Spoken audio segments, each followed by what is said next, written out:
So last క్లాస్లో మనం ఏం చెప్పుకున్నామండి, up to bitwise operators వరకు చెప్పుకున్నాం. బిట్ వైజ్ ఆపరేటర్స్లో ఏంటండి, bitwise and, or, exclusive or, negation వరకు చెప్పుకున్నాం. తర్వాత రిమైనింగ్ ఆపరేటర్స్ మూడు ఉన్నాయి కదండి, అవి షిఫ్ట్ ఆపరేటర్స్. సో షిఫ్ట్ ఏంటండి, ఇది యారో రైట్కి ఉంది కాబట్టి రైట్ షిఫ్ట్, ఇటు లెఫ్ట్కి ఉంది కాబట్టి లెఫ్ట్ షిఫ్ట్, తర్వాత zero fill ratio. So okay అండి. ఇది ఇప్పుడు ఏంటంటే ఎక్స్ ఈక్వల్ టు నేను ఏమంటున్నానంటే 10 అంటున్నానండి, సంథింగ్ 5 అంటున్నాను అనుకోండి. సో ఇంట్ ఎక్స్ ఈక్వల్ టు, సో తర్వాత మనం ఏం చేస్తున్నామండి, ఇక్కడ ఎక్స్ వాల్యూని ఏం చేస్తున్నామంటే రైట్ షిఫ్ట్ 2 బిట్స్ అంటున్నానండి. రైట్ షిఫ్ట్ ఆపరేటర్ తర్వాత మీ ఇష్టం, నెంబర్ 1 2 0 ఒక మీ ఇష్టం పెట్టుకోవచ్చు అని ప్రాబ్లం లేదు. మీరు ఎంత పెట్టారు, 2 పెట్టారు. సో 2 పెడితే 2 బిట్స్ రైట్కి మూవ్ చేయాలి, 2 బిట్స్ రైట్కి మూవ్ చేయాలి. సో యాక్చువల్గా మనం ఏమన్నామండి, ఒకసారి నిన్న డయాగ్రామ్ చూడండి. ఇక్కడ సింపుల్గా ఇలా డయాగ్రామ్ వేసామనుకోండి.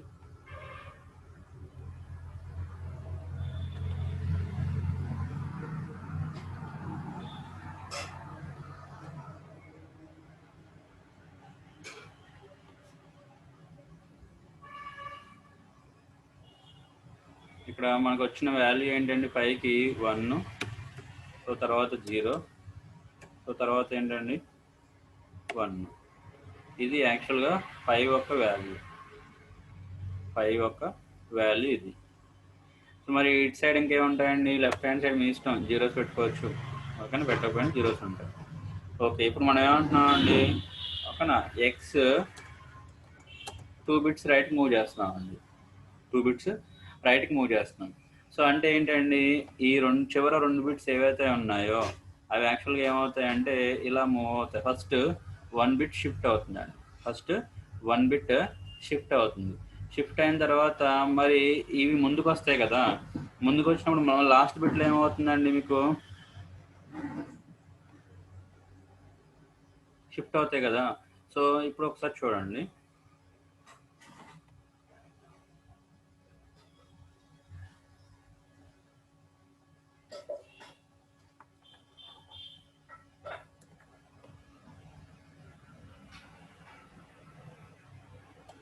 సారీ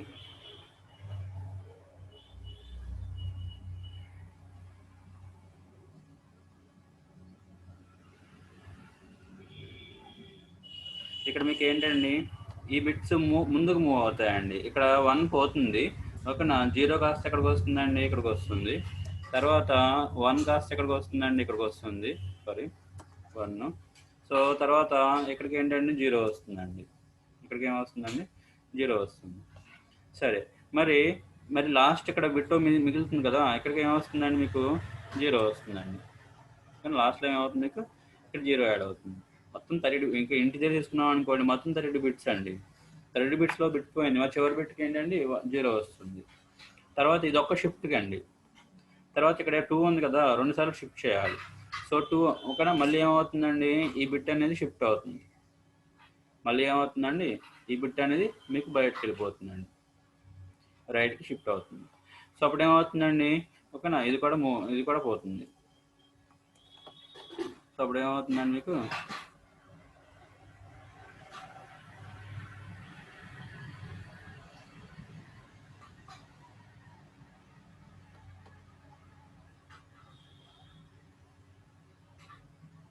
ఇప్పుడు ఏమవుతుందంటే,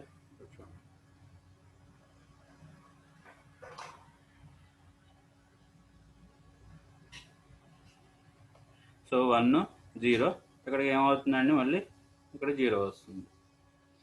ఇలా ఏమవుతుందండి, 30 బిట్స్ ఉంటాయి, బట్ ఏమవుతుందండి, ఓకేనా, ఎప్పుడైతే మీకు రైట్ షిఫ్ట్స్ మూవ్ అయినాయో లెఫ్ట్ ఇట్ సైడ్ ఏమొస్తాయి, 0 యాడ్ అవుతూ వస్తాయండి. ఇది ఫైనల్ ఆన్సర్ అండి, ఎందుకంటే 2 బిట్స్ మనం మూవ్ చేసాం కాబట్టి. ఫైనల్ ఆన్సర్ ఏముందండి, ఇంకా 1 ఉంటే ఆన్సర్ ఏమొస్తుందండి, 1 వస్తుంది. సో 1 ఉంటే ఆన్సర్ ఏమొస్తుందండి, 1 వస్తుంది. ఒకసారి 9am core Java, so test Java, ఇక్కడ మనం ఏమంటున్నామండి, సో తీసేయండి, ఎక్స్ ఆల్రెడీ 5 ఉంది, మనం ఏం చేస్తున్నాం, రైట్ షిఫ్ట్ 2 బిట్స్ అంటున్నామండి. కమాండ్ ప్రాంప్ట్ ఓపెన్ చేయండి. So cls g drive, so cd space 9am cls, so java c test dot Java. Okay, Java test అండి. సేమ్ వచ్చిందండి 1 అంతే. ఓకే, ఇదేంటండి రైట్ షిఫ్ట్ అండి. మరి ఇక్కడ రైట్ యూస్ చేసి 2 పెట్టారు కదా, 2 పెట్టారు కదా, అవునండి, అది జంప్ చేసే వాల్యూ 2 అవుతుందా? 2 కాదండి, 2 బిట్స్ జంప్ అవుతాయండి. ఇక్కడ చూడండి, ఓకే. బైనరీ కదా, binary values bit wise operators అండి, బిట్స్. ఒక ఇక్కడ 2 బిట్స్ జంప్ అవుతాయండి. First okay. ఏంటంటే ఫస్ట్ దాంట్లో ఒక బిట్ జంప్ అవుతుంది, అలా తర్వాత ఇంకోటి బిట్ జంప్ అవుతుంది. మనం ఎందుకంటే ఇక్కడ 2 తీసుకున్నాం కాబట్టి, మనం 2 తీసుకున్నాం కాబట్టి 2 బిట్స్ జంప్ అవుతాయండి. సో 2 బిట్స్ మనం ఓకే. డైరెక్ట్గా ఇప్పుడు చెప్పేయకుండా చెప్పండి. రైట్ సైడ్ నుంచి 1 0 షిఫ్ట్ అవుతుందా? 0 1 1 ముందు షిఫ్ట్ అయిపోతుందండి, పోతుంది ఇంకా అది. తర్వాత బిట్ ఓకే. ఏముందని 0 ఉంది, అది షిఫ్ట్ అయిపోతుంది. మరి మరి ఈ మరి ఇక్కడ ఖాళీ అయిపోయినాయి అనుకోండి, మరి ఏమవుతాయని, మరి అవి ఖాళీగా ఉండకూడదు కదా. యాక్చువల్గా ఏంటంటే ఈ 2 ఖాళీ అయిపోతాయి. ఓకే. సో మరి ఏమవుతాయండి, మరి ఈ బిట్స్ మూవ్ అవ్వాలి కదా. సో అందుకని మనం ఏం చేస్తామండి, మూవ్ అవ్వడం కోసం ముందుగా ఒక బిట్ మూవ్ చేసి, ఒక బిట్ తీసేసి, ఆ బిట్ ప్లేస్లోకి ఏంటండి ఈ ప్రీవియస్ బిట్స్ని ఒకటొకటి జంప్ చేసుకుంటూ తీసుకొచ్చామండి. ఓకే. ఓకేనా. సో అదనమాట. తర్వాత ఏమవుతుంది, ఇంకో బిట్. సో ఇది తీసేసాం అనుకోండి, ఈ 1 ఏంటి ఈ ప్లేస్లోకి వస్తుంది, దాని ముందు ప్లేస్లో ఉన్నది 1 ప్లేస్లోకి వస్తుంది, అలాగా షిఫ్ట్ అవుతూ వస్తాయండి. ఓకే. ఇప్పుడు 3 తీసుకుంటే 3 బిట్స్ షిఫ్ట్ అవుతాయండి. అంటే ఇంకో షిఫ్ట్ జరుగుతుందండి, ఇంకోసారి షిఫ్ట్ జరుగుతుంది. ఇంకోసారి ఓకే. షిఫ్ట్ 1 జరిగినప్పుడు ఏమవుతుందండి, 1 కూడా పోతుంది. సో ఇంకేమైనా వాల్యూ ఉందా, లేదు. సో అంటే ఏంటండి 0. 0. ఒకవేళ మీరు నా 3 పెట్టారనుకోండి, 0 3 టైమ్స్ షిఫ్ట్ అవుతుంది. కంపరేషన్ డన్. సో ఇది రైట్ షిఫ్ట్ ఓకే. అండి. ఒకవేళ మనం లెఫ్ట్ అన్నాం అనుకోండి,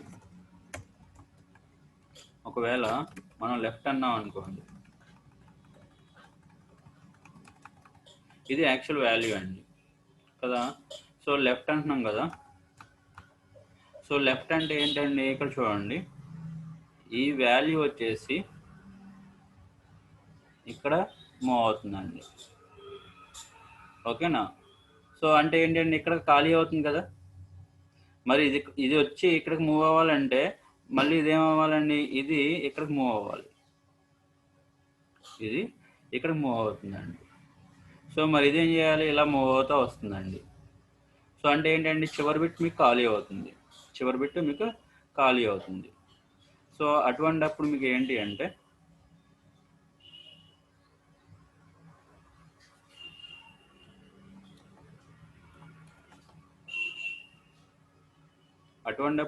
అంటే, ఇక్కడ మనకి ఏం జరుగుతుందండి, ఈ చివరిలో ఇంకో బిట్ యాడ్ అవుతుందండి. చివరిలో మీకు ఏమవుతుందండి, ఇంకో బిట్ యాడ్ అవుతుంది కదా, ఉంటుంది కదా. సో ముందుకు మూవ్ అయిపోయింది.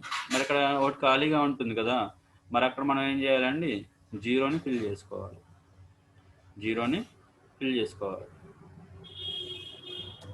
ఓకే, ఎప్పుడైతే గుర్తుపెట్టుకోండి, బైనరీస్లో మీరు రైట్ హ్యాండ్ సైడ్ 0 పెట్టారో వాల్యూ మారిపోతుందండి. ఇది మనం ఎన్ని బిట్స్ అన్నాం, ఇక్కడ ఇది తీసేయండి.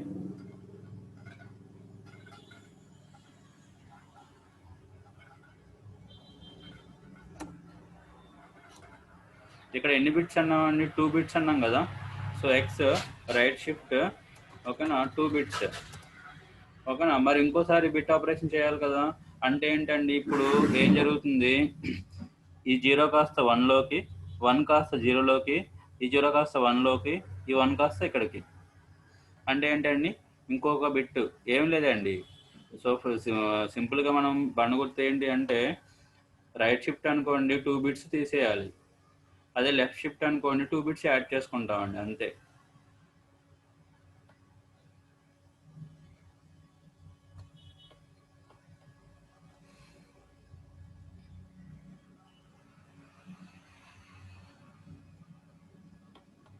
ఇక మనం ఏంటంటే 2 బిట్స్ అంటున్నామండి.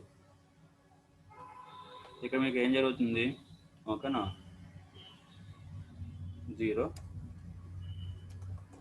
0. సో ఇదనమాట. ఇప్పుడు 2 బిట్స్ ఆపరేషన్ జరిగిపోయిందండి. ఇది ఫైనల్ వాల్యూ ఏముందో చూడండి, 1 0 1 0 0. ఇది ఫైనల్ వాల్యూ 1 0 1 0 0. ఇది ఫైనల్ వాల్యూ అండి. దీనికి మనం డెసిమల్ వాల్యూ ఫైండ్ అవుట్ చేయాలి. సో జనరల్గా మనం నేను చూసామండి ఆల్రెడీ ఏంటండి. సో ఇక్కడ ఈ ఇటు నుంచి వద్దాం. ఫస్ట్ జీరోకి ఎంత అండి 1. సో తర్వాత ఫస్ట్ జీరోకి ఎంత 1. సో తర్వాత జీరోకి ఎంత అండి 2. సో తర్వాత జీరోకి ఎంత అండి 4. సో తర్వాత జీరోకి ఎంత అండి 8 అని చెప్పుకున్నాం కదా. సో తర్వాత జీరోకి ఎంత అండి 16 అని చెప్పి అనుకున్నాం. ఇప్పుడు మీరు ఒకసారి అబ్జర్వ్ చేశారనుకోండి, అక్కడ ఎన్ని ఉన్నాయి, 5 ఉన్నాయి. సో 1 2 3 4 5 పెట్టాలి. సో 5 పెట్టాం. ఇక్కడ మీరు జీరోకి ఏ ప్లేస్లో జీరో ఉన్నాయండి, ఓకేనా. సో ఈ 2 జీరోస్ ఉన్నాయి, అంటే ఈ 2 తీసేయండి, ఓకేనా. ఏ 2 జీరోస్ ఉన్నాయండి, ఈ 2 జీరోస్ ఉన్నాయి కాబట్టి ఆ 2 జీరోస్ తీసేయండి. వాల్యూస్ ఏమవుతాయి, జీరోస్ అయిపోతాయి. ఇది తీసేయండి. తర్వాత 4కి ఏముందండి, 4కి 1 ఉంది, ఓకేనా. మళ్ళీ 8కి ఏముందండి 0, 8 కూడా తీసేయండి. 16కి ఏముందని 1 ఉందండి. ఆన్సర్ ఎంత అండి 20. 4 + 16 ఎంత అండి 20. ఓకే. సో యాక్చువల్గా ఇక్కడ ఏం రావాలండి, 20 రావాలి. సో 20. ఇప్పుడు మనం ఏంటంటే ఇంకో బిట్ అన్నాం అనుకోండి, ఒకవేళ ఇంకో బిట్ అన్నాం అనుకోండి, ఇక్కడ ఇంకో 0 వస్తుంది, ఓకేనా. సో అంటే ఏంటంటే ఇక్కడ మనకి మళ్ళీ వాల్యూస్ మారుతాయి. సరే, ముందు ఇక్కడ 20 వచ్చిందో చూడండి, కంపైలేషన్. సో 20 వచ్చిందండి. సో అది. సో నెక్స్ట్ ఓకే, మిగతాది కూడా ఏంటంటే మీరు ఇంకో 0 పెట్టుకోండి, వాల్యూస్ మార్చుకున్నాం అనుకోండి. ఫర్ ఎగ్జాంపుల్ సో ఇక్కడ ఏంటండి ఎంత 1 0 1 0 1. ఎన్ని జీరోస్ అండి, 3 జీరోస్, 0 0 0, 3 జీరోస్ పెట్టుకున్నాం అనుకోండి. ఓకే. సో డైరెక్ట్గా చెప్పేస్తున్నాను, ఇక్కడ 2, ఇది 1, ఇక్కడ 2 4 కదా, మనం కలుపుకోం. తర్వాత ఏముందండి 8 గుర్తుపెట్టుకోండి. తర్వాత 16, తర్వాత ఏంటంటే 32. సో అంటే 32 + 8 అండి ఎంత, 40. సో 32 + 8 అండి 40, అంతే, 40 ఆన్సర్. సో అది. సో ఇది షిఫ్ట్ ఆపరేటర్స్ అండి, ఇది shift operators. Okay.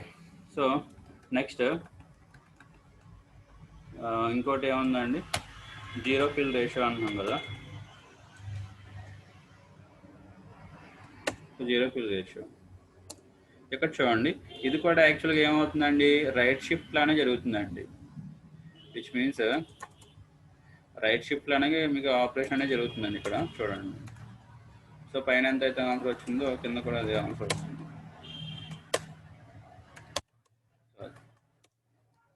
In case negative values వచ్చినప్పుడే మీకు చేంజ్ అవుతుందండి. సో దిస్ అండ్ జస్ట్ మీకు ఏంటంటే it works as right shift operator, అంతే సింపుల్. సో ఇదండి shift operators. So once shift operators complete అయిన తర్వాత మనకి ఏంటంటే అసైన్మెంట్ ఆపరేటర్స్. అసైన్మెంట్ ఆపరేటర్ అంటే ఏమీ లేదండి, ఇంట్ సమ్ x = 10, దాన్ని మనం ఏమంటున్నాం అండి, అసైన్మెంట్ ఆపరేటర్ అంటున్నాం. ఓకే. తర్వాత ఇప్పుడు మనం ఏం చేస్తున్నాం అంటే ప్లస్ ఈక్వల్ టు అంటే ఏంటి, ప్లస్ ఈక్వల్ టు అంటే ఏం లేదండి. సో రైట్ హ్యాండ్ సైడ్ ఏముందండి, మన వేరియబుల్ నేమ్ ఏంటండి, ఎక్స్ కదా, ఎక్స్, ఓకేనా. ప్లస్ ఈక్వల్ టు 1 అన్నాం. సో దాని అర్థం ఏంటంటే x = x + 1. సో 1 ఉంది కాబట్టి 1 అన్నామండి, 10 ఉంటే 10 అంటున్నామండి, ఓకేనా. సో y పెట్టామండి ఇక్కడ, అంటే y అనే వేరియబుల్ కూడా ఉండాలి. So I means x = x + y. అక్కడ ప్లస్ ఉంది కాబట్టి ప్లస్ అండి, మైనస్ ఉంటే మైనస్, మీ ఇష్టం, మీరు ఏ సింబల్ అయినా వాడుకోవచ్చు.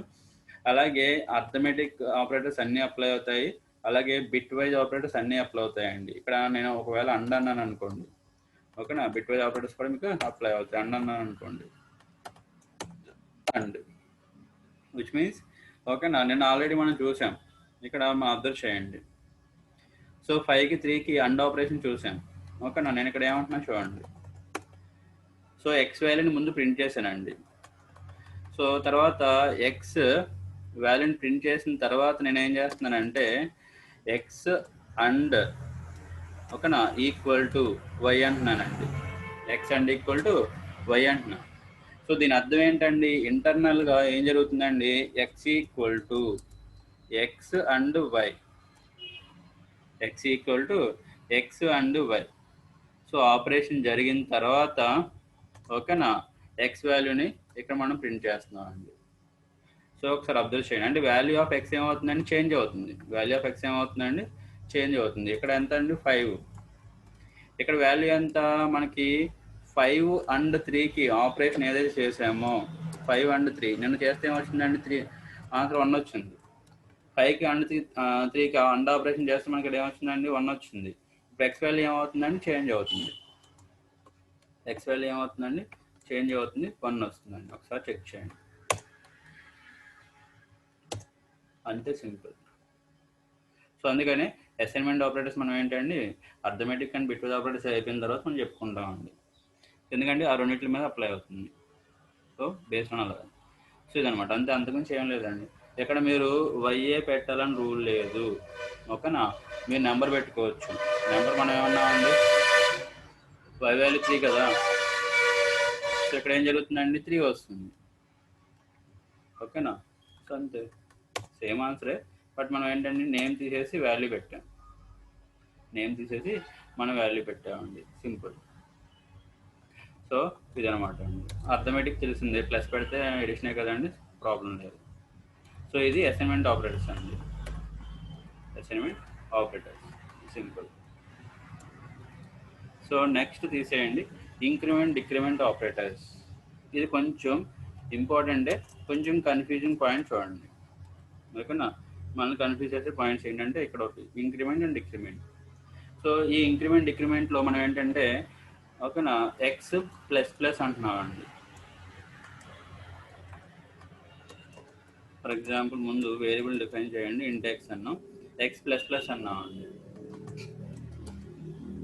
సో దీని అర్థం ఏంటి అంటే ఎగ్జాక్ట్లీ ఇంక్రిమెంట్ బై 1 అండి, ఎగ్జాక్ట్లీ ఇంక్రిమెంట్ బై 1 అండి. అంటే x equal to x plus 1, exactly by 1 అండి. దీన్నే మనం ఇందాక రాసాం కదా అసైన్మెంట్ ఆపరేటర్స్లో, ఎక్స్ ప్లస్ ఈక్వల్ టు 1 అని రాయొచ్చు, okay. X plus equal to 1 అన్నా, x equal x plus 1 x plus plus అన్నా ఒకటే, okay. But x plus plus అంటే దాని అర్థం exactly x equal to x plus 1 అండి. సో ఇలా రాసినప్పుడు ఇక్కడ 1 పెట్టొచ్చు, 2 పెట్టొచ్చు, 3 పెట్టొచ్చు అండి. ఎలా అండి, ఇలా రాసినప్పుడు మీ ఇష్టం, మీరు ఎలా ఎంతైనా పెట్టుకోవచ్చు. బట్ మీకు ఏంటి, ఎక్స్ ప్లస్ ప్లస్ అంటే ఎగ్జాక్ట్లీ ఇంక్రిమెంట్ బై 1 అండి, ఓకే. మళ్ళీ ఇక్కడ ఇంక్రిమెంట్ డిక్రిమెంట్లో pre increment and post increment అని ఉంటాయండి.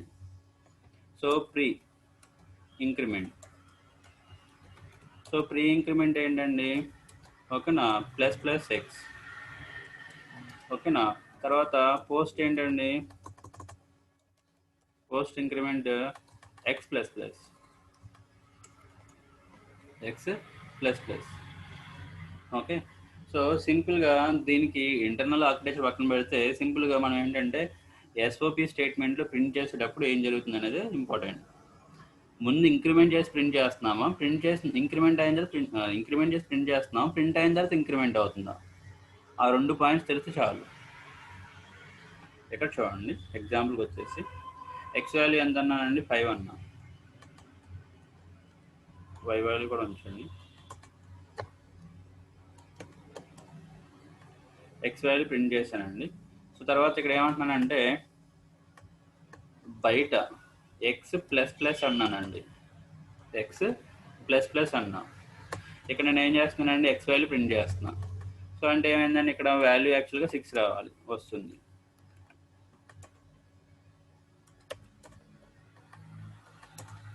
వాల్యూ ఎంత వచ్చిందండి, 5, 6. సో ఎందుకని మనం ఓకే ముందు ప్రింట్ చేసాం 5 వాల్యూ బాగానే ఉంది, తర్వాత ఏంటండి ఓకేనా పోస్ట్ ఇంక్రిమెంట్ చేసామండి, బాగానే ఉంది.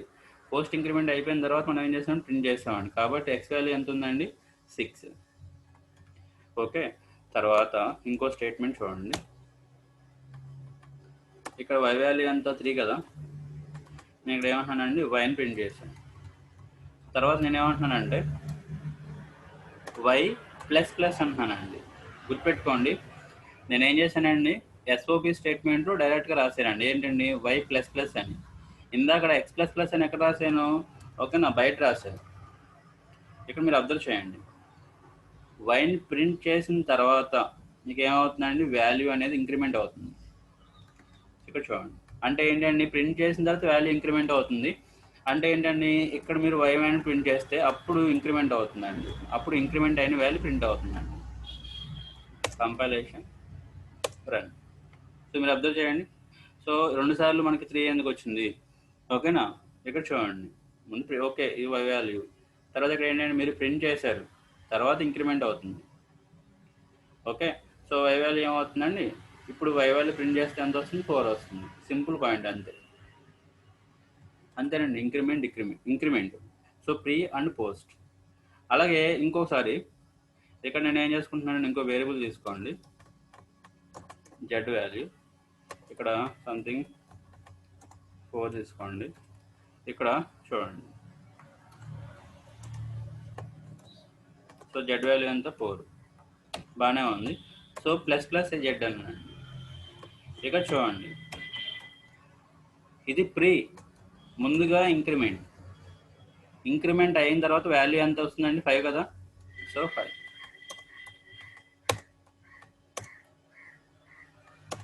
సో 4 5. సో అది అంతేనండి, అంతకుమించి ఏం లేదు. ఇంక్రిమెంట్ ప్లస్ ప్లస్ పెడితే ఇంక్రిమెంట్, మైనస్ మైనస్ పెడితే ఏమవుతుందండి? డిక్రిమెంట్, అంతే, అంతకుమించి ఏం లేదు. Just pre and post. ఇక్కడ మనం ఏంటంటే మైనస్ మైనస్ పెట్టామనుకోండి, వాల్యూస్ ఏమవుతాయి? డిక్రీజ్ అవుతాయి. బై 1 అండి, ఎగ్జాక్ట్లీ బై 1.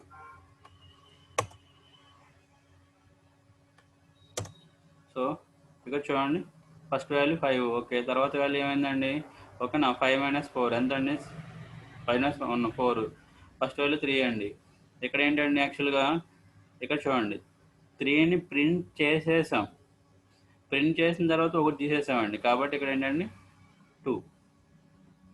ఓకే, సో 2, తర్వాత 4. ఓకేనా, ఇక్కడ ఏం చేస్తామండి, డిక్రిమెంట్ చేసిన తర్వాత మనం ఏం చేస్తున్నామండి, ఓకేనా, వాల్యూని ప్రింట్ చేస్తున్నాం, కాబట్టి ఎంత వస్తుందండి? 3. సో ఇదండి, ఇది ఇంక్రిమెంట్ అండి 5. తర్వాత ఇక్కడ ఎంత అండి? 4. ఇక్కడ 3 అండి. ఇక్కడ ఏంటండి 3నే, ఎందుకంటే ప్రింట్ చేసిన తర్వాత డిక్రిమెంట్ చేస్తున్నాం. ఇక్కడ ఎంత ఉందండి? 2. ఇక్కడ ఎంత అండి? 4. So 3. So that is the answer. ఇది ఇంక్రిమెంట్ డిక్రిమెంట్ ఆపరేటర్స్. సో జనరల్గా ఏంటంటే ఫర్ లూప్స్లో వాడతామండి, సో ఆర్ వైల్ లూప్స్లో వాడతామండి. ఇంక్రిమెంట్ డిక్రిమెంట్ చేయడానికి మనం ఏం వాడతాం? లూప్స్లో వాడతాం. ఓకే, ఇప్పుడు నెక్స్ట్ ఏంటి? Ternary operator. So ternary operators అండి, ఇక్కడ ఏంటంటే 3 ఆపరెంట్స్ ఉంటాయండి, 3 ఆపరెంట్స్ ఉంటాయి. సో దాన్ని మనం ఏమంటాం అంటే కండిషనల్ ఆపరేటర్ అంటాం. సో అది ఎలాగా, ఇక్కడ చూడండి,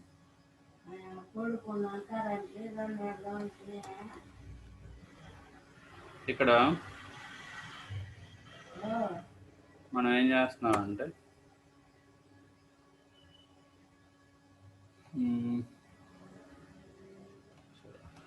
ఇక్కడ 2 వేరియబుల్స్ తీసుకున్నామండి. తర్వాత మనం ఏమంటున్నాం అంటే x <5, సారీ x y అయితే, ఓకేనా, సో ఏమన్నామండి, question mark, double quotation, colon, double quotation. So మన ఆపరేటర్ ఏంటంటే ternary operator, question mark and colon.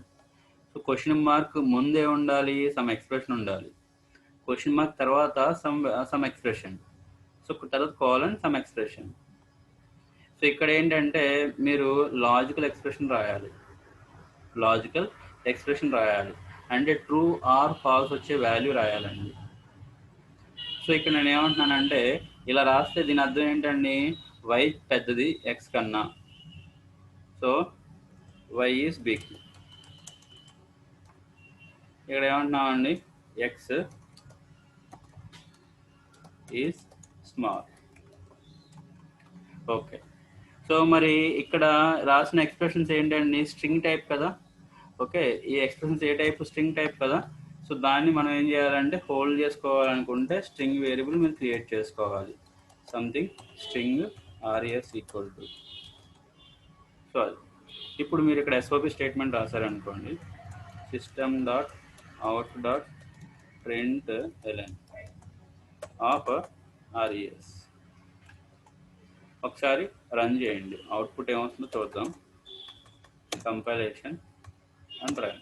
ఏమొచ్చిందండి, X is small. Okay okay, ఎందుకు ఎక్స్ ఈజ్ స్మాల్ వచ్చింది? యాక్చువల్గా మనం రాసిన దాని ప్రకారం ఏంటండి, వై అనేది పెద్దదే కదా. మరి ఇక్కడ దాని రాసిన వై అనేది పెద్దదే కదా.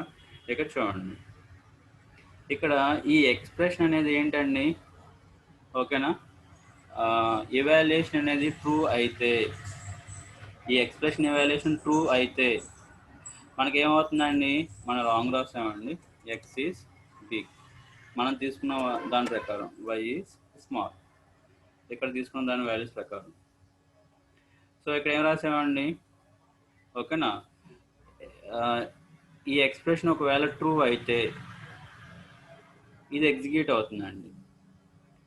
ఒకవేళ ఇది ఫాల్స్ అయింది అనుకోండి, ఇది ఎగ్జిక్యూట్ అవుతుందండి. సారీ,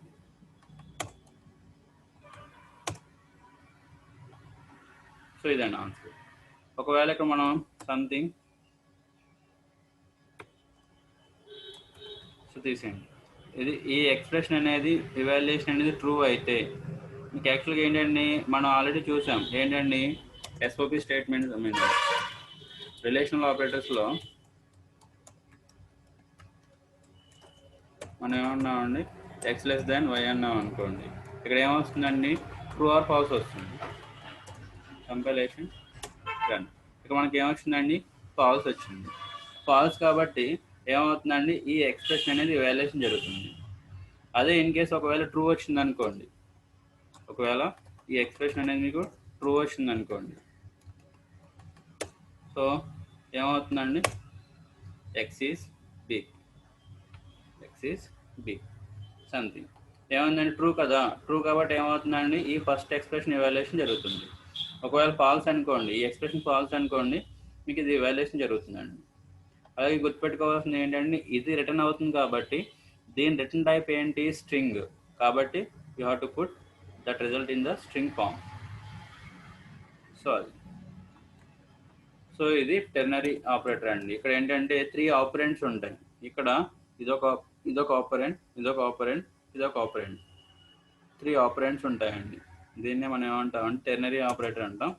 ఎక్స్ప్రెషన్ సింటాక్స్ ఏంటంటే ఎక్స్ప్రెషన్ 1, ఓకేనా, question mark, expression 2 colon, expression 3. If expression evaluation is true, then expression 2 will be printed.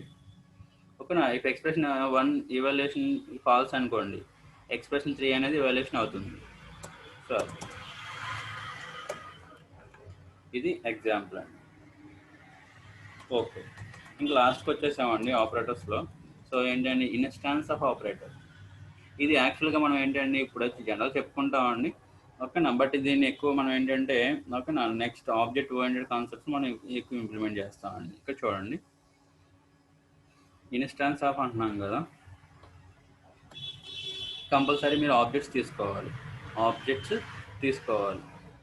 ఇక్కడ మనం ఏమంటున్నామండి, స్ట్రింగ్ ఎక్స్ అన్నాం, స్ట్రింగ్ తీసుకున్నామండి, ఓకేనా. స్ట్రింగ్ సంథింగ్ జావా అని తీసుకున్నాం. అలాగే ఇక్కడ ఏమంటున్నామండి, స్ట్రింగ్ వై అని తీసుకుంటున్నాం, సంథింగ్ ఇక్కడ సో పైథాన్ అని తీసుకున్నామండి. సో ఇక్కడ ఏమంటున్నామండి, ఎక్స్ ఇన్స్టాన్స్ ఆఫ్ వై అంటున్నామండి. సో ఒకసారి చూడండి ఏమంటుందో, compilation. Okay, cannot find symbol.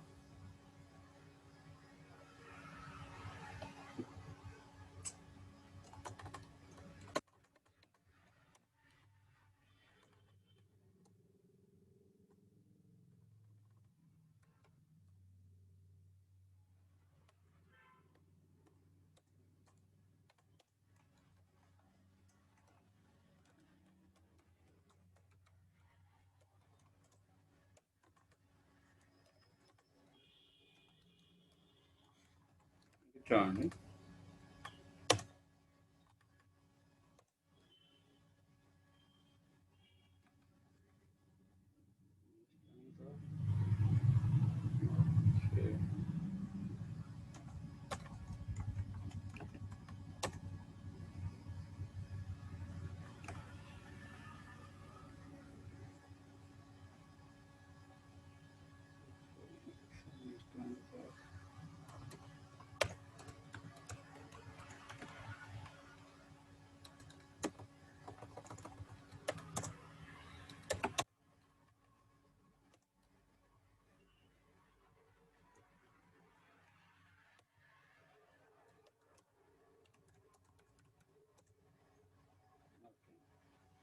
చూడండి,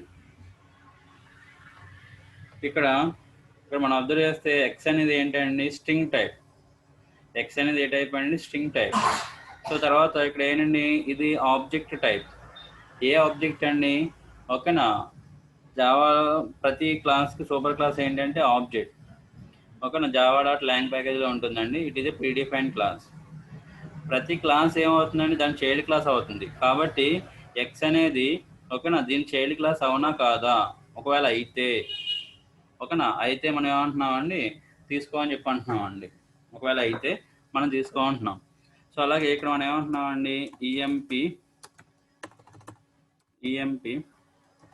ఒక నిమిషం అండి. ఇక్కడ నేను ఏం చేస్తున్నానంటే క్లాస్ ఈఎంపి అంటున్నానండి. ఇక్కడ ఇఫ్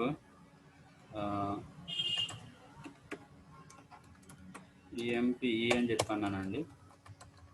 సో ఈ ఇన్స్టాన్స్ ఆఫ్, ఓకే అండి, నేను ఏమంటున్నానంటే ఆబ్జెక్ట్ అంటున్నానండి. అయితే సో మనం ఏమంటున్నామండి,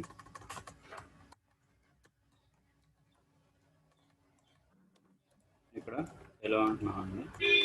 so CLS compilation variable might not have, ఇది లోకల్ వేరియబుల్ కదా. ఇక్కడ చూడండి, variable might not have been initialize అన్నాం కదా. లోకల్ వేరియబుల్స్ ఇనిషియలైజ్ చేయకుండా మనం ఏంటంటే యూజ్ చేయకూడదు కదా, నల్. ఓకే, సో నల్ కాకుండా న్యూ ఈఎంబి అని పెట్టండి, సరిపోతుంది. Cls compilation Java test. So ఏమైందండి, ఓకేనా, రన్ అయింది. సో అలాగే ఇక్కడ నేను ఏమంటున్నా అంటే ఇంకో క్లాస్ తీసుకోండి. ఇక్కడ క్లాస్ ఏ అన్నానండి. సో ఏ అన్నాను. ఇక్కడ మనం ఏం చేస్తున్నాం అంటే ఆబ్జెక్ట్ తీసేసి ఏ పెట్టాను.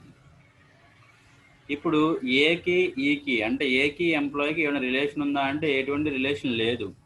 సో మరి రిలేషన్ లేనప్పుడు ఏం జరుగుతుంది, ఓకేనా. సో ఇక్కడ చూడండి, incompatible types EMP cannot be converted to A type. ఎందుకని, ఇక్కడ టైప్ కన్వర్షన్ ఒక టైప్ నుంచి ఇంకో టైప్ మీరు కన్వర్ట్ చేసేటప్పుడు ఈ ఆపరేషన్ యూజ్ చేసుకోండి. ఒకవేళ ఆ టైప్ అయితేనే మనం ఏం చేయాలండి, సో దాన్ని కన్వర్ట్ చేయాలి. సో కాదు కాబట్టి, ఓకేనా, మాకు ఎర్రర్ వచ్చిందండి. ఒకవేళ ఏని కూడా మీరు ఎంప్లాయీ క్లాస్ నుంచి ఇనిషియేట్ చేసుకుంటే, ఏని కూడా మీరు ఎంప్లాయీ క్లాస్ నుంచి ఇనిషియేట్ చేసుకుంటే, ఇక్కడ చూడండి,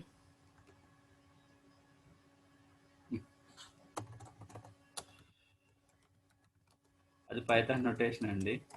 యాక్చువల్గా మనం ఏంటంటే పైథాన్లో ఒక ఎక్స్టెన్స్ అనేది ఇలా డైరెక్ట్గా రాసేస్తామండి, ఓకేనా. సో అది పైథాన్ నొటేషన్. సో చేసేయండి. సో కంపైలేషన్ జావా టెస్ట్, ఇక్కడ చూడండి హెలో. ఓకే, ఇక్కడ మీరు అబ్జర్వ్ చేస్తే ఏమన్నా అండి, ఇది ఇంకో హెలో రాలేదు. ఎందుకని, ఈ అనేది మరి ఏ టైపు, ఎంప్లాయీ టైపు. మరి ఏ అనేది ఏ టైపు, ఓకేనా, దాని చైల్డ్ టైప్ అండి. పేరెంట్ టైప్ నుంచి చైల్డ్ టైప్ మనం తీసుకోవచ్చు కానివ్వండి, చైల్డ్ టైప్ నుంచి పేరెంట్ టైప్కి వెళ్ళదు కదా. సో కాబట్టి అందుకని ఇక్కడ మనకి ఏమొచ్చిందండి, ఫాల్స్ వచ్చింది. సో అదే ఇన్ కేస్ మీరు ఇక్కడ ఏకి ఆబ్జెక్ట్ క్రియేట్ చేసి ఇక్కడ ఈఎంపి అన్నారనుకోండి, నో ప్రాబ్లం, రెండు వస్తాయి. సో ఎందుకంటే ఇక్కడ ఏ అనేది ఏ టైప్, ఇక్కడ ఈ అనేది ఏ టైపు, ఇక్కడ ఈ అనేది ఏ టైపు, ఏ టైప్ అండి. బట్ ఏ అనేది దేని నుంచి డెరైవ్ చేస్తుంది? అది సింగిల్ డిపెండెంట్ క్లాసా లేకపోతే దేని నుంచి వచ్చిందా? ఓకేనా, ఎంప్లాయీ నుంచి వచ్చింది. అంటే ఎంప్లాయీ అనేది పేరెంట్ టైప్ అవునా కదా? అవును, కాబట్టి మనం ఏంటండి, ఓకేనా, instance of operator if it is true. If it is true, ఓకేనా, లోపలికి వెళ్ళి సమ్ ఆపరేషన్ జరుగుతుందండి. అంటే ఏంటండి, ఒకవేళ మనం ఒక టైప్ నుంచి ఇంకో టైప్కి టైప్ కన్వర్షన్ చేస్తామండి. ఒకవేళ అది సేమ్ టైప్ అయితే మనం కన్వర్షన్ చేయొచ్చండి. డిఫరెంట్ టైప్ అయితే మనం కన్వర్షన్ చేయలేము. సో అది. సో కాబట్టి అటువంటి సినారీలో మనం ఏంటంటే ఈ ఆపరేటర్ని యూజ్ చేస్తామండి. ఏ ఆపరేటర్ అండి? ఇన్స్టాన్స్ ఆఫ్ ఆపరేటర్ని మనం అక్కడ యూజ్ చేస్తాం. సో అది. సో ఇదండి, ఓకేనా. నెక్స్ట్ ఏంటంటే ప్రెసిడెన్సీ ఉందండి. అవి మీకు డాక్యుమెంటేషన్ మర్చిపోయాను, మీకు డాక్యుమెంట్స్ ఏం పెట్టలేదు కదా. సో డాక్యుమెంట్స్ అనేవి మీకు మెయిల్ చేస్తానండి, ఓకేనా. సో ఇప్పుడు అక్కడ దాంట్లో ఉందని చెక్ చేసుకోండి. ఏం లేదండి, మనకి ఏంటంటే ఆపరేటర్స్ అనేవి ఎక్కువగా ఉన్నప్పుడు, ఓకేనా, ఎవాల్యుయేషన్ అనేది ఎలా జరుగుతుంది? ఎవాల్యుయేషన్ అనేది ఎలా జరుగుతుంది? సో అది బేస్డ్ ఆన్ ప్రెసిడెన్సీ అండి. బేస్డ్ ఆన్ ప్రెసిడెన్సీ ప్రకారం మీకు ఏమవుతుందండి, ఆపరేటర్ ఎవాల్యుయేషన్ జరుగుతుంది. సో అది. సో ఇదండి యాక్చువల్గా ఆపరేటర్స్ అనేవి. సో దీంట్లో మీకు ఏంటంటే main important, okay, instance of operator మనకు కావాలి. ఎప్పుడండి కలెక్షన్స్ ఆ టైంలో మనం ఏం చేస్తామంటే ఒక ఆబ్జెక్ట్ నుంచి ఇంకో ఆబ్జెక్ట్ మనం ఓకేనా టైప్ కాస్టింగ్ చేస్తాం. టైప్ కాస్టింగ్ చేసేటప్పుడు అది సేమ్ టైప్ అయితే మనం టైప్ కాస్ట్ చేయగలం, లేకపోతే చేయలేం. సో కాబట్టి ఓకేనా అక్కడ ఎక్కువ యూజ్ చేస్తామండి. తర్వాత కండిషన్ అనేది rare case. Okay. So okay అండి, ఈ అర్థమెటిక్ ఇవి ఉన్నాయి కదండి, అసైన్మెంట్ ఆపరేటర్స్ మనం యూజ్ చేస్తాం. ఓకేనా, బిట్వైజ్ ఆపరేటర్స్ అనేవి ఓకేనా చూసుకోవాలి. సో తర్వాత లాజికల్ ఆపరేటర్స్ అండి, ఇవి కూడా యూజ్ చేస్తూ ఉంటాం మల్టిపుల్ కండిషన్స్ మనం చెక్ చేయడానికి. సో కంపారిజన్ కంపల్సరీ ఉంటాయి. So arithmetic operations. అలాగే ఫైనల్గా ఇంకో పాయింట్ ఏంటి అంటే, సో ఇంక్రిమెంట్ డిక్రిమెంట్ ఆపరేటర్స్ ఉన్నాయి కదా, ఆ ఇంక్రిమెంట్ డిక్రిమెంట్ ఆపరేటర్స్లో ఒక ఎగ్జాంపుల్ చూడండి. మనం ప్లస్ ఏదండి,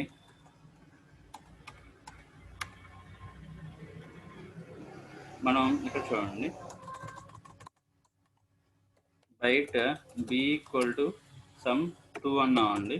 తర్వాత b equal to b plus 1 అన్నామండి. జనరల్గా దీని అర్థం ఏంటి అంటే, దీన్ని మనం ఇంటర్నల్గా ఏం రాయొచ్చు అండి, b equal to b plus 1 అని రాయొచ్చు. B equal to plus equal to 1 అని రాయొచ్చు. బి ప్లస్ ఈక్వల్ టు 1 అని రాయొచ్చు. ఎందుకంటే బై 1 ఇంక్రిమెంట్ చేస్తున్నాం కాబట్టి, బై 1 మీరు ఇంక్రిమెంట్ చేస్తున్నారు కాబట్టి ఇలా రాయొచ్చండి. ఆర్ మీరు ఏంటండి ఇలా కూడా రాయొచ్చండి, బి ప్లస్ ప్లస్ అని చెప్పి కూడా రాయొచ్చు. బి ప్లస్ ప్లస్ అని చెప్పి కూడా మీరు రాయొచ్చండి కదా. అంటే ఏంటండి, ఎగ్జాక్ట్ బై 1 ఇంక్రిమెంట్ అయితే మనం ఏంటంటే ఇలా రాయొచ్చు. సో యాక్చువల్గా ఇలా రాస్తే ఏమవుతుంది, యాక్చువల్గా ఏంటండి ఇలా రాస్తే ఏంటండి ఎర్రర్, కంపైల్ టైం ఎర్రర్. ఎందుకని, ఇక్కడ 1 అండి, ఓకేనా, ఇక్కడ బి. సో ఈ రెండు ఇంటిజర్ టైపే. సో కాబట్టి యాడ్ అయిపోతాయండి. బట్ దేంట్లో పెడుతున్నామండి మనం, బి అనేది ఏ టైపు, బయటలో పెడుతున్నాం. ఇంటిజర్ని బయటలో పెట్టలేం, సో కాబట్టి మీకు ఏమొస్తుందండి, ఇక్కడ కంపైల్ టైం ఎర్రర్ వస్తుందండి, ఇన్కంపాటిబుల్ టైప్స్ అని చెప్పేసి మీకు ఎర్రర్ వస్తుంది. So compile time error, incompatible types, possible loss of conversion from int to byte. So ఇప్పుడు నేను ఏం చేస్తున్నానంటే, ఇక్కడ ఈ స్టేట్మెంట్ తీసేసి నేను ఏమంటున్నానంటే బి ప్లస్ ప్లస్ అంటున్నానండి. So b equal to b plus 1 అన్నా, బి ప్లస్ ప్లస్ అన్నా, బి ప్లస్ ఈక్వల్ టు 1 అన్నా ఒకటే. బట్ ఇక్కడ నేను ఏమంటున్నానండి, బి ప్లస్ ప్లస్ అంటున్నా. ఇప్పుడు కంపైల్ టైం ఎర్రర్ వస్తుందో రాదండి. సో ఎందుకనంటే ఇంటర్నల్గా కన్వర్షన్ జరిగిపోతుందండి, ఇంక్రిమెంట్ ఇంటర్నల్గా జరిగిపోతుందండి, ఇక్కడ ఎర్రర్ అనేది రాదు. సో ఈ పాయింట్స్ గుర్తుపెట్టుకోవాలండి. ఆల్రెడీ మనం అర్థమెటిక్ ఆపరేటర్స్లో చూసాం ఏమని, సో బైట్ వాల్యూ, సో తక్కువ వాల్యూని మనం ఎక్కువ వాల్యూస్కి అసైన్ చేసుకోవచ్చు, ప్రాబ్లం లేదు. ఎక్కువ వాల్యూని తక్కువ వాల్యూకి అసైన్ చేయకూడదు, మీకు ఎర్రర్ వస్తుంది. ఓకే, ఇక్కడ ఏంటంటే మనం బైట్ బాగానే ఉంది, ఇక్కడ ప్లస్ ప్లస్ అన్నాం, ఇది డిఫాల్ట్గా ఏమవుతుందండి, ఇంటర్నల్గా ఇదే కాన్సెప్ట్. ఇంటర్నల్గా ఏమవుతుందండి, ఇంక్రిమెంట్ అవుతుంది, ఇంటర్నల్గా జరిగిపోతుంది. బట్ మనం మాన్యువల్గా రాస్తే ఏమవుతుందండి, ఎర్రర్ వస్తుందండి. Compile time error, incompatible types, ఇంట్ కెనాట్ కన్వర్ట్ టు బైట్ అండి. సో అది ఈ పాయింట్ గుర్తుపెట్టుకోవాలి. ఎక్కడండి, అసైన్మెంట్స్ దగ్గర, అసైన్మెంట్ ఆపరేటర్స్ దగ్గర మీరు ఆ పాయింట్ గుర్తుపెట్టుకోవాలండి. So increment decrement.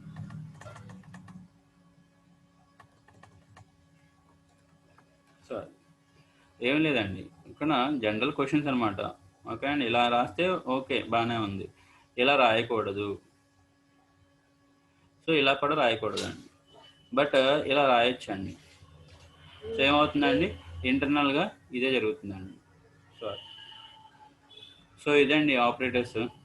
ఓకేనా.